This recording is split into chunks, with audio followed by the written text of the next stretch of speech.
It has been almost a week since the arraignment of Andrew McGann, the man accused of killing a husband and wife hiking with their two daughters at Devil's Den State Park. Tonight, one big question remains: why was McGann's arraignment closed to the public? 5 News reporter Bo Russell has been digging for answers.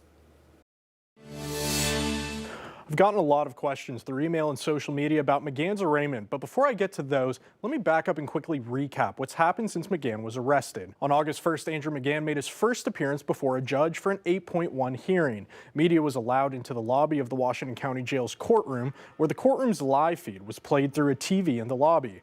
A few weeks later, on August 14th, media arrived at the county jail for McGann's arraignment and were greeted by a court order on the door, prohibiting media from recording inside or around the courtroom. That's not unusual in high-profile cases like this one. What was unusual, however, was that the TV and speakers were turned off, and black paper covered the window looking into the courtroom. When asked about the decision to close the hearing to the public, Washington County Prosecutor Brandon Carter had this to say. This office has released all of the facts of the investigation that it's ever going to release in this case. Following the hearing, I posted this video on 5 News social media accounts explaining what had happened at the county jail. We immediately received comments and emails seen here, raising questions and concerns as to why the hearing was closed to the public.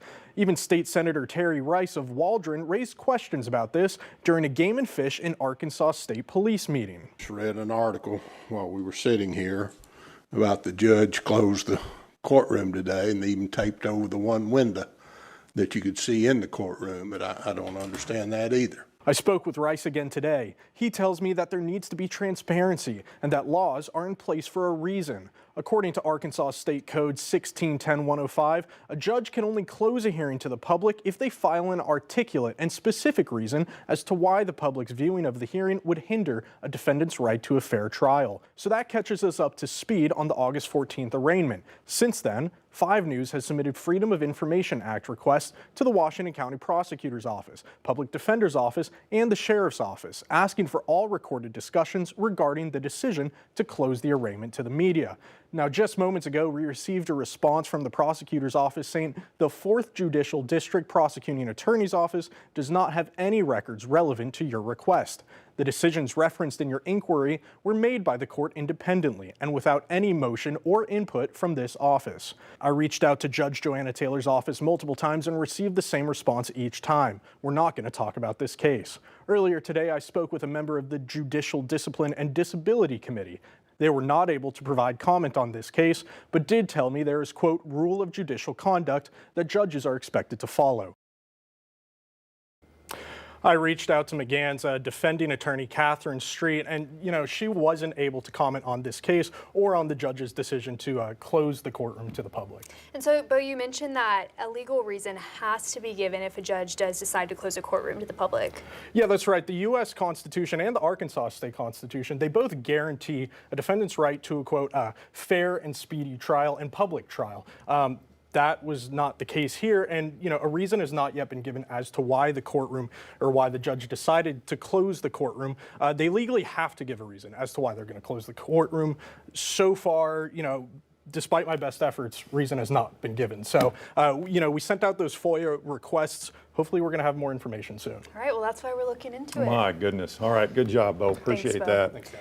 Well, 2 weeks from Saturday, the town of Prairie Grove is holding a community fundraiser to help Clinton and Kristen Brink's daughters. This is happening Saturday, September 6th. There's also a GoFundMe page set up to benefit the girls, and you can find details about both of those fundraisers on our website, 5newsonline.com.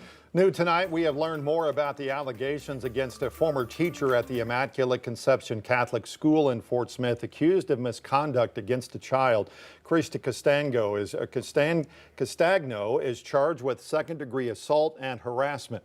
Police documents show the investigation began after a tip was sent to the DHS hotline in April.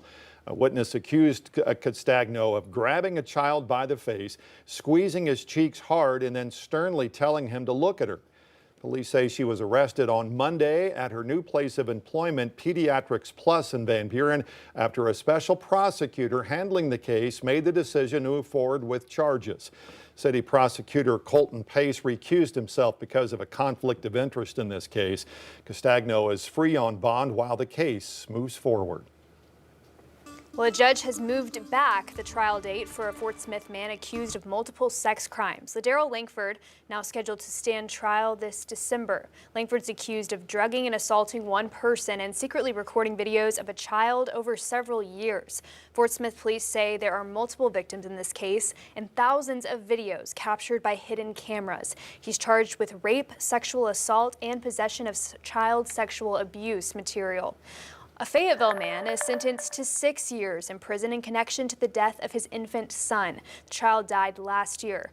Benjamin Vinson was first arrested after officials said surveillance video appeared to show him punching the baby.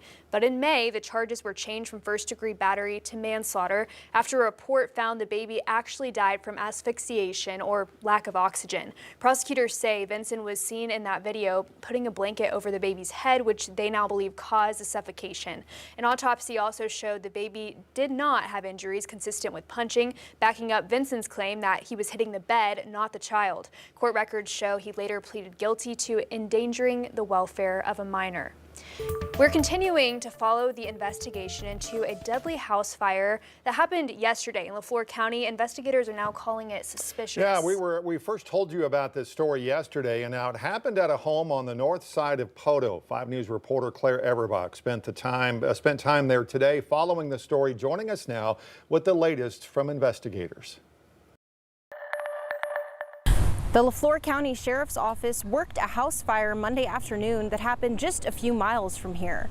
This is everything we know about the case so far. The house fire was first reported around 2 p.m. Monday near Branson Road and Monks Drive in Poteau. Once the flames were put out, investigators found 2 people inside. A woman died at the scene, and a man was taken to a hospital where he later died. The Oklahoma State Bureau of Investigation is now calling these suspicious deaths. On Wednesday, OSBI identified the victims as 78-year-old Dennis Beeson and 76-year-old Bette Beeson. Their bodies have been sent to the medical examiner to determine the exact cause and manner of death. Sheriffs say a third person was outside the home when authorities arrived. He was flown to a nearby hospital and as of Tuesday morning was listed in stable condition.